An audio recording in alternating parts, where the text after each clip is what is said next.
ಜೈ ರಾಮಕೃಷ್ಣ. ನಮಸ್ತೆ. ಯುಗಾವತಾರ ಶ್ರೀರಾಮಕೃಷ್ಣ ಗ್ರಂಥಾಧ್ಯಯನಕ್ಕೆ ತಮ್ಮೆಲ್ಲರಿಗೂ ಸ್ವಾಗತ. ಅಧ್ಯಾಯ 24, ಶಕ್ತಿ ಮಂತ್ರ ದೀಕ್ಷೆ. ಶ್ರೀ ರಾಧಾ ಗೋವಿಂದ ದೇವಾಲಯದಲ್ಲಿ ಅರ್ಚಕರಾಗಿ ಕಾರ್ಯನಿರ್ವಹಿಸಲು ರಾಮಕೃಷ್ಣರು ಸಮ್ಮತಿಸಿದ್ದು ರಾಮಕುಮಾರನಿಗೆ ಬಹಳ ಸಂತೋಷವನ್ನುಂಟು ಮಾಡಿತು. ಅವನು ತನ್ನ ತಮ್ಮನಿಗೆ ಪೂಜಾ ವಿಧಾನವನ್ನು ವಿವರವಾಗಿ ಕಲಿಸಿದ. ಅದರಂತೆ ರಾಮಕೃಷ್ಣರು ತಮ್ಮ ಪೂಜೆಯನ್ನು ಪ್ರಾರಂಭಿಸಿದರು. ಅದೆಂತಹ ಅಲೌಕಿಕ ದೃಶ್ಯ! ಅದೊಂದು ಅತ್ಯಂತ ವಿಶಿಷ್ಟವಾದ ಪೂಜೆ. ಪೂಜಕನ ಮನಸ್ಸಿನಲ್ಲಿ ಅಂತಹ ಭಕ್ತಿ ಶ್ರದ್ಧೆ ಇದ್ದರೆ ಮಾತ್ರ ಅದು ಪೂಜೆಯಲ್ಲಿ ವ್ಯಕ್ತವಾದೀತು. ಆಚಮನ ಮಾಡುವುದರಿಂದ ಹಿಡಿದು ಅಲಂಕಾರ, ಆರತಿ, ನೈವೇದ್ಯ ಹೀಗೆ ಪೂಜೆಯ ಪ್ರತಿಯೊಂದು ಅಂಗವನ್ನೂ ಅವರು ಆಯಾ ಭಾವದಿಂದ ಮಾಡುತ್ತಿದ್ದರು. ಪ್ರತಿಯೊಂದು ಮಂತ್ರವನ್ನೂ ಪ್ರತಿಯೊಂದು ಶ್ಲೋಕವನ್ನೂ ಅರ್ಥವರಿತು ಉಚ್ಚರಿಸುತ್ತಿದ್ದರು. ಆ ಪೂಜೆಯನ್ನು ನೋಡುತ್ತಿರುವವರೂ ಅದರಲ್ಲೇ ತನ್ಮಯರಾಗಿ ಬಿಡುತ್ತಿದ್ದರು. ಕೆಲವೊಮ್ಮೆ ರಾಮಕೃಷ್ಣರು ತಮ್ಮ ಸುಮಧುರ ಕಂಠದಿಂದ ಮೈಮರೆತು ಹಾಡತೊಡಗುತ್ತಿದ್ದರು. ಆ ಹಾಡಿನ ಭಾವ ಅವರ ಸ್ವರದಲ್ಲಿ ತುಂಬಿ ತುಳುಕುತ್ತಿತ್ತು. ಒಮ್ಮೆ ಆ ಹಾಡುಗಳನ್ನು ಕೇಳಿದವರು ಅದನ್ನೆಂದೂ ಮರೆಯಲಾರರು. ಅದರಲ್ಲಿ ಅದೆಂಥದೋ ಮೋಡಿ.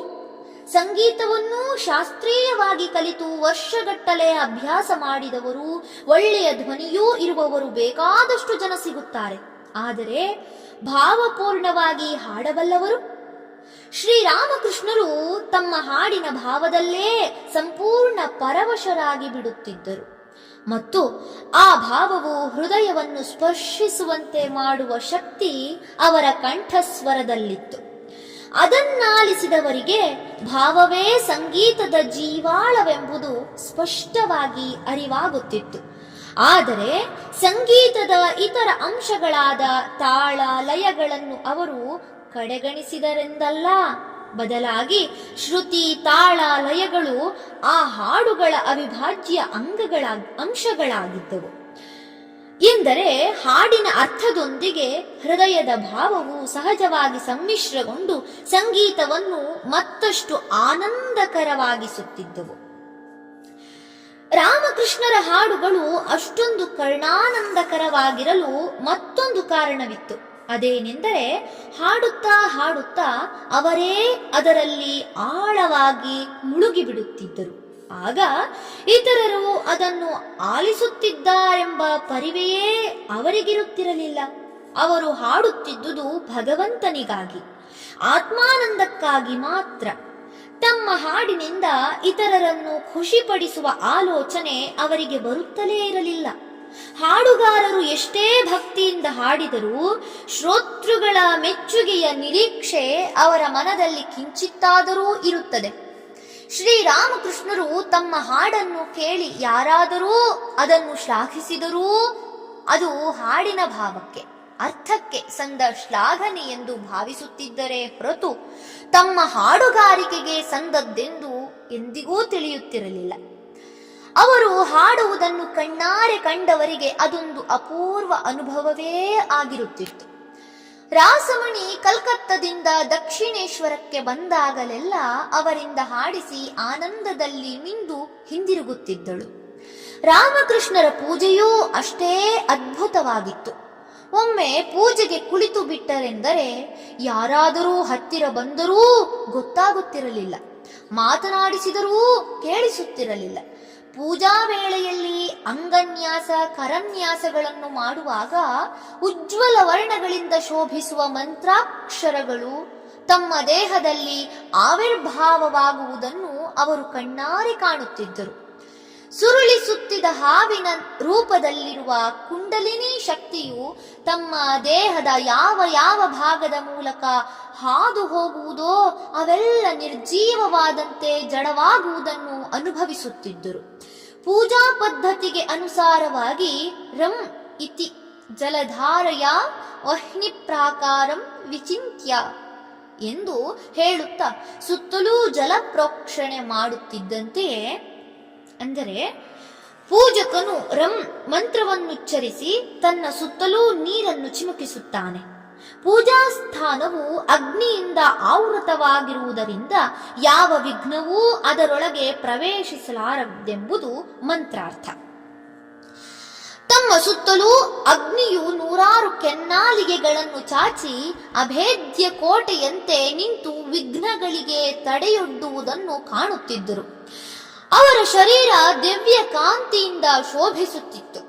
ಅವರು ಪೂಜಾ ವೇಳೆಯಲ್ಲಿ ನಿಶ್ಚಲವಾಗಿ ಕುಳಿತಿದ್ದರೆ ಅದನ್ನು ಕಂಡ ಬ್ರಾಹ್ಮಣರು ಪಿಸುಗುಟ್ಟಿಕೊಳ್ಳುತ್ತಿದ್ದರು. ನೋಡಿಯಲ್ಲಿ, ಸಾಕ್ಷಾತ್ ಮಹಾವಿಷ್ಣುವೇ ಮಾನವ ಶರೀರಧಾರಿಯಾಗಿ ಬಂದು ಪೂಜೆಗೆ ಕುಳಿತಂತಿದೆ ಎಂದು. ರಾಮಕೃಷ್ಣರು ದಕ್ಷಿಣೇಶ್ವರಕ್ಕೆ ಬಂದಾಗಿನಿಂದಲೂ ರಾಮಕುಮಾರ ಸೋದರನ ವರ್ತನೆಯನ್ನು ಗಮನಿಸುತ್ತಲೇ ಇದ್ದ. ಅವನ ಏಕಾಂತ ಪ್ರಿಯತೆಯನ್ನು, ಲೌಕಿಕ ವ್ಯವಹಾರಗಳಲ್ಲಿನ ಅನಾಸಕ್ತಿಯನ್ನು ಗುರುತಿಸಿದ. ಸಾಧಾರಣ ಜನಗಳಿಗೆ ಪ್ರಿಯವಾದ ಯಾವ ವಿಷಯವೂ ಅವನಿಗೆ ಹಿಡಿಸುವುದಿಲ್ಲವೆಂಬುದನ್ನು ಕಂಡುಕೊಂಡ.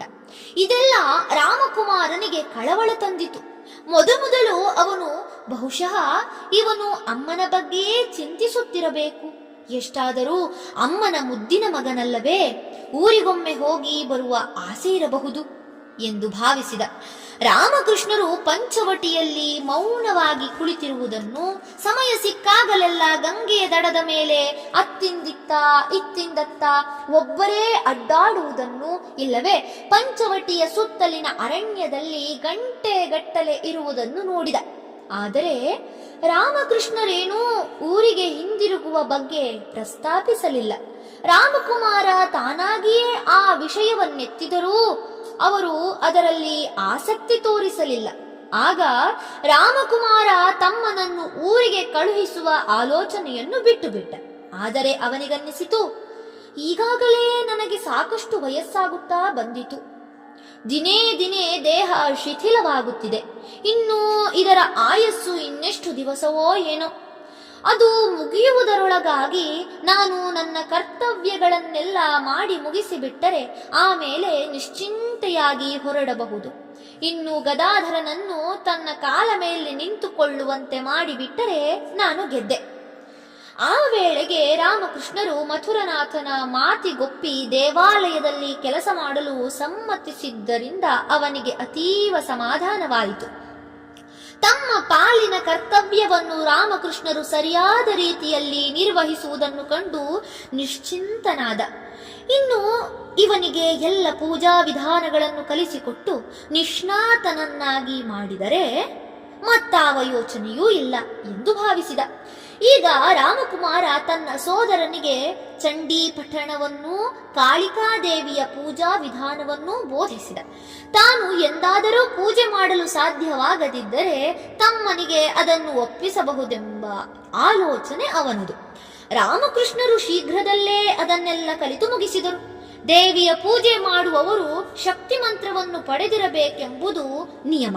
ಆದ್ದರಿಂದ ರಾಮಕೃಷ್ಣರು ಶಕ್ತಿ ಮಂತ್ರೋಪದೇಶ ಪಡೆದುಕೊಳ್ಳಲು ನಿರ್ಧರಿಸಿದರು. ಶ್ರೀ ಕೇನಾರಾಮ ಭಟ್ಟಾಚಾರ್ಯ ಎಂಬೊಬ್ಬ ನಿಷ್ಣಾತ ಶಕ್ತಿ ಸಾಧಕರು ಕಲ್ಕತ್ತದ ಬೈಠಕ್ ಖಾನಾ ಬಜಾರಿನಲ್ಲಿ ವಾಸವಾಗಿದ್ದರು. ಇವರು ಆಗಾಗ ದಕ್ಷಿಣೇಶ್ವರದ ದೇವಾಲಯಕ್ಕೆ ಬರುವುದಿತ್ತು. ಇವರಿಗೆ ರಾಸಮಣಿಯ ಕುಟುಂಬ ವರ್ಗದವರ ಪರಿಚಯವೂ ಇತ್ತು. ಬಹಳ ನಿಷ್ಠಾವಂತ ಸಾಧಕ ಎಂದು ಜನರ ಗೌರವ ಗಳಿಸಿದ್ದರು. ದೇವಸ್ಥಾನಕ್ಕೆ ಬಂದು ಹೋಗುತ್ತಿದ್ದುದರಿಂದ ರಾಮಕುಮಾರನಿಗೂ ಇವರಿಗೂ ಪರಿಚಯ ಬೆಳೆಯಿತು. ಕೇನಾರಾಮ ಭಟ್ಟಾಚಾರ್ಯರನ್ನು ಕಂಡು ರಾಮಕೃಷ್ಣರಿಗೆ ಇವರಿಂದ ತಾವು ಶಕ್ತಿ ಮಂತ್ರೋಪದೇಶ ಪಡೆದುಕೊಳ್ಳಬಹುದು ಎಂದು ತೋರಿತು. ರಾಮಕುಮಾರನಿಗೂ ಇದು ಸಮ್ಮತವಾಯಿತು. ಅವನು ತನ್ನ ತಮ್ಮನ ಪರವಾಗಿ ಭಟ್ಟಾಚಾರ್ಯರಲ್ಲಿ ವಿನಂತಿಸಿಕೊಂಡ. ಕೃಪೆ ಮಾಡಿ ತಾವು ಈತನಿಗೆ ಶಕ್ತಿ ಮಂತ್ರವನ್ನು ಉಪದೇಶಿಸಿ ಭಗವತಿಯ ಪೂಜೆಯನ್ನು ಕಲಿತುಕೊಳ್ಳಲು ಅನುಕೂಲವಾಗುವಂತೆ ಅನುಗ್ರಹಿಸಬೇಕು ಎಂದು. ಕೇನಾರಾಮರು ರಾಮಕೃಷ್ಣರನ್ನು ನೋಡಿದರು. ಇಂಥವನಿಗೆ ದೀಕ್ಷೆ ನೀಡುವುದೇ ತಮ್ಮ ಪಾಲಿನ ಒಂದು ಮಹಾಭಾಗ್ಯ ಎಂದುಕೊಂಡು ಸಂತೋಷದಿಂದ ಸಮ್ಮತಿಸಿದರು. ಒಂದು ಶುಭ ದಿನ ಮಂತ್ರದೀಕ್ಷೆ ನೀಡಲು ವ್ಯವಸ್ಥೆಯಾಯಿತು. ರಾಮಕೃಷ್ಣರು ತಮ್ಮ ಸಂಧ್ಯಾದಿಗಳನ್ನು ಮುಗಿಸಿ ಬಂದು ದೇವಾಲಯದ ಕೋಣೆಯೊಂದರ ಏಕಾಂತದಲ್ಲಿ ಸಿದ್ಧರಾಗಿ ಕುಳಿತರು. ಭಕ್ತಿ ಭಾವರಂಜಿತವಾಗಿ ಕುಳಿತ ಅವರನ್ನು ಕಂಡೊಡನೆ ಕೇನಾರಾಮರು ರೋಮಾಂಚಿತರಾದರು. ವಿಧಿ ಪ್ರಕಾರವಾಗಿ ಶಿಷ್ಯನಿಗೆ ಪರಮ ಪವಿತ್ರವಾದ ದೇವಿ ಮಂತ್ರವನ್ನು ಉಪದೇಶಿಸಿದರು. ಆ ಮಂತ್ರವನ್ನು ಉಚ್ಚರಿಸುತ್ತಲೇ ರಾಮಕೃಷ್ಣರು ಭಾವ ಸಮಾಧಿಸ್ಥರಾಗಿ ಬಾಹ್ಯ ಪ್ರಜ್ಞಾ ಶೂನ್ಯರಾದರು. ಇದನ್ನು ಕಂಡ ಕೇನಾರಾಮರ ವಿಸ್ಮಯಾನಂದಗಳಿಗೆ ಪಾರವೇ ಇಲ್ಲ. ರಾಮಕೃಷ್ಣರು ಈಗಾಗಲೇ ಕಾಳಿ ಪೂಜೆಯ ವಿಧಿವಿಧಾನಗಳನ್ನು ಸಂಪೂರ್ಣವಾಗಿ ಕಲಿತಿದ್ದರು. ಈಗ ಅದಕ್ಕೆ ಬೇಕಾದ ಶಾಸ್ತ್ರೋಕ್ತ ಅರ್ಹತೆಯನ್ನು ಪಡೆದುಕೊಂಡಂತಾಯಿತು. ಆದರೆ ಕಾಳಿಯ ಪೂಜೆಯು ರಾಧಾ ಗೋವಿಂದರ ಪೂಜೆಗಿಂತ ಜಟಿಲವಾದದ್ದು ಮತ್ತು ಶ್ರಮಸಾಧ್ಯವಾದದ್ದು. ರಾಮಕುಮಾರನಿಗೂ ವಯಸ್ಸಾಗುತ್ತಾ ಬಂದಿತಲ್ಲವೇ, ಆದ್ದರಿಂದ ಆಗಾಗ ಅವನಿಗೆ ಕಷ್ಟವೆನಿಸುತ್ತಿತ್ತು. ಈಗ ನನ್ನ ತಮ್ಮನಿಗೆ ಕಾಳಿ ಪೂಜೆಯನ್ನು ಬಿಟ್ಟುಕೊಟ್ಟರೆ ಅವನೂ ಅದರಲ್ಲಿ ಪಳಗಿದಂತಾಗುತ್ತದೆ, ನನಗೂ ಸ್ವಲ್ಪ ವಿಶ್ರಾಂತಿ ಸಿಗುತ್ತದೆ ಎಂದು ಆತ ಆಲೋಚಿಸಿದ. ಅದರಂತೆ ಅವನು ಕೆಲ ದಿನಗಳ ಮಟ್ಟಿಗೆ ರಾಮಕೃಷ್ಣರಿಗೆ ಕಾಳಿ ಪೂಜೆಯ ಜವಾಬ್ದಾರಿಯನ್ನು ಒಪ್ಪಿಸಿ ತಾನು ರಾಧಾ ಗೋವಿಂದರ ಪೂಜೆಯನ್ನು ನಿರ್ವಹಿಸತೊಡಗಿದ. ಮಥುರನಿಗೆ ಈ ವಿಷಯ ತಿಳಿಯಿತು. ನನ್ನನ್ನು ಕೇಳದೆ ಏಕೆ ಹೀಗೆ ಮಾಡಿಬಿಟ್ಟರು ಈ ಭಟ್ಟಾಚಾರ್ಯರು ಎಂದು ಅವನೇನೂ ಸಿಟ್ಟಾಗಲಿಲ್ಲ. ಬದಲಾಗಿ ಹಿರಿಯ ಭಟ್ಟಾಚಾರ್ಯರಿಗೆ ಈಗ ಮೊದಲಿನಷ್ಟು ತ್ರಾಣವಿಲ್ಲ. ಪಾಪ, ಅವರಿಗೂ ವಯಸ್ಸಾಯಿತು, ಅವರಿಗೆ ಸ್ವಲ್ಪ ವಿಶ್ರಾಂತಿ ಸಿಗಬೇಕಾದ್ದು ನ್ಯಾಯವೇ? ಅಲ್ಲದೆ ಕಿರಿಯ ಭಟ್ಟಾಚಾರ್ಯರಾದರೂ ಯಾವುದರಲ್ಲಿ ಕಡಿಮೆ ಎಂದು ಭಾವಿಸಿದ. ರಾಣಿಯ ಬಳಿಯಲ್ಲೂ ಅದನ್ನು ಹೇಳಿ ಆಕೆಯ ಸಮ್ಮತಿ ಪಡೆದುಕೊಂಡ. ಬಳಿಕ ರಾಮಕುಮಾರನ ಬಳಿಗೆ ಬಂದು ಅವರ ಆ ವ್ಯವಸ್ಥೆಯನ್ನೇ ಮುಂದುವರಿಸಿಕೊಂಡು ಬರುವಂತೆ ಕೇಳಿಕೊಂಡ. ತಮ್ಮ ಈ ವ್ಯವಸ್ಥೆಗೆ ಮಥುರನೂ ಸಮ್ಮತಿಸಿದ್ದರಿಂದ ರಾಮಕುಮಾರನಿಗೆ ಸಂತೋಷವಾಯಿತು. ರಾಮಕುಮಾರನೀಗ ಚಿಂತೆಯಿಂದ ಸಂಪೂರ್ಣ ಮುಕ್ತನಾದ. ಅವನಿಗಿನ್ನು ಯಾವ ಯೋಚನೆಯೂ ಇಲ್ಲದಂತಾಯಿತು. ಈಗ ಅವನಿಗೆ ಕೆಲ ದಿನಗಳ ಮಟ್ಟಿಗೆ ಊರಿಗೆ ಹೋಗಿ ಬರುವ ಇಚ್ಛೆಯಾಯಿತು. ಆದ್ದರಿಂದ ಮಥುರನಿಗೆ ಹೇಳಿ ಹೃದಯನನ್ನು ರಾಧಾ ಗೋವಿಂದರ ಅರ್ಚಕನನ್ನಾಗಿ ನೇಮಿಸಿ ತಾನು ರಜದ ಮೇಲೆ ಹೊರಟ. ಆದರೆ ಅವನಿಗೆ ತನ್ನ ಮನೆಯವರನ್ನು ನೋಡುವ ಭಾಗ್ಯ ಇರಲಿಲ್ಲ. ಇಹಲೋಕದಲ್ಲಿನ ಅವನ ಕರ್ತವ್ಯ ಮುಗಿದಿತ್ತೆಂದು ತೋರುತ್ತದೆ. ಯಾವುದೋ ಕೆಲಸದ ಪ್ರಯುಕ್ತ ಕಲ್ಕತ್ತದ ಉತ್ತರಕ್ಕಿರುವ ಶ್ಯಾಮನಗರ ಎಂಬಲ್ಲಿಗೆ ಕೆಲ ದಿನಗಳ ಮಟ್ಟಿಗೆ ಹೋಗಿದ್ದವನು ಹಠಾತ್ತಾಗಿ ಅಲ್ಲೇ ಕೊನೆಯುಸಿರೆಳೆದ. ದಕ್ಷಿಣೇಶ್ವರದ ಕಾಳಿ ದೇವಾಲಯದ ಪ್ರತಿಷ್ಠಾಪನೆಯಾದ ಮೇಲೆ ಸುಮಾರು 1 ವರ್ಷ ದೇವಿಯ ಅರ್ಚಕನಾಗಿ ಸೇವೆ ಸಲ್ಲಿಸಿದ ರಾಮಕುಮಾರ 1859ರ ಮಧ್ಯಭಾಗದಲ್ಲಿ ಜೀವನ ಯಾತ್ರೆ ಮುಗಿಸಿದ. ಭಗವಂತನ ದಿವ್ಯ ಲೀಲಾ ನಾಟಕದಲ್ಲಿ ಅವನು ನಟಿಸಬೇಕಾಗಿದ್ದ ಪಾತ್ರ ಅಲ್ಲಿಯವರೆಗೆ ಮಾತ್ರ. ಅದರಿಂದಾಚೆಗೆ ಒಂದು ಕ್ಷಣವೂ ಹೆಚ್ಚಿಗೆ ಇರಲು ಅವನು ಸ್ವತಂತ್ರನಲ್ಲ. ಅವನಿಗೆ ಆಗ 50 ವರ್ಷ ವಯಸ್ಸು. ಸಾಯುವ ವಯಸ್ಸೇನಲ್ಲ ಅದು, ಆದರೆ ಅಭಿನಯದ ಅವಧಿ ಮುಗಿದಿತ್ತಲ್ಲ. ರಾಮಕುಮಾರನ ಅಕಾಲ ಮರಣದ ವಾರ್ತೆ ಕಾಮಾರಪುರಕ್ಕೆ ತಲುಪಿದಾಗ ಮನೆ ಮಂದಿಯ ಮನಸ್ಥಿತಿ ಹೇಗಾಗಿದ್ದಿರಬಹುದೆಂದು ಭಾವಿಸಿಯೇ ನೋಡಬೇಕು.